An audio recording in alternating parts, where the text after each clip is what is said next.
এতক্ষণে তোমরা জেনেই গেছো আমি গিয়েছিলাম মায়াপুরে। এই যে এই ব্যস্ত মানুষটাকে অনেক ব্ল্যাকমেল করার পর নিয়ে গিয়েছিল আমাকে মায়াপুরে। বলেই দিয়েছিলাম তুমি না গেলে কিন্তু আমি চলে যাব, আমি কিন্তু এখন আর আসবো না মায়াপুর থেকে।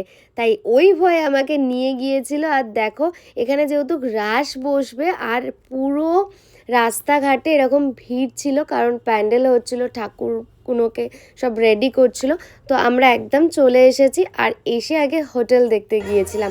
ভিতরে কোনো মানে আমরা যেখানে থাকতাম সদা ভবনে একটাও রুম খালি ছিল না, মানে সিঙ্গেল রুমও খালি ছিল না। তারপর আবার একটু জুস খেয়ে বাইরে আসলাম। আর একদম মানে মন্দিরের সামনে একটা রুম ছিল, তো ওটাই নিলাম। আর সেদিনের রুম ভাড়া যে হারে নিয়েছিল ভাই, হচ্ছে রুমের ভিউ। ওয়াও, জাস্ট ভিউটা দেখো।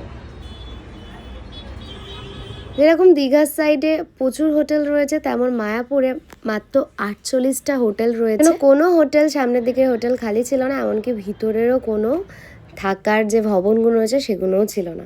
তারপরে সন্ধে হয়ে গেল, আমরা দীপদান করব, তার জন্য প্রস্তুতি নিচ্ছি। চলো রেডি হয়ে গেছি, এখন যাব মন্দিরে। আর সেদিন মন্দির কিন্তু প্রচন্ড ভিড় ছিল, দামোদর মাস চলছে, সবাই কিন্তু দীপ দেখাতে এসেছিল, মন্দির কিন্তু প্রচুর ভিড় ছিল।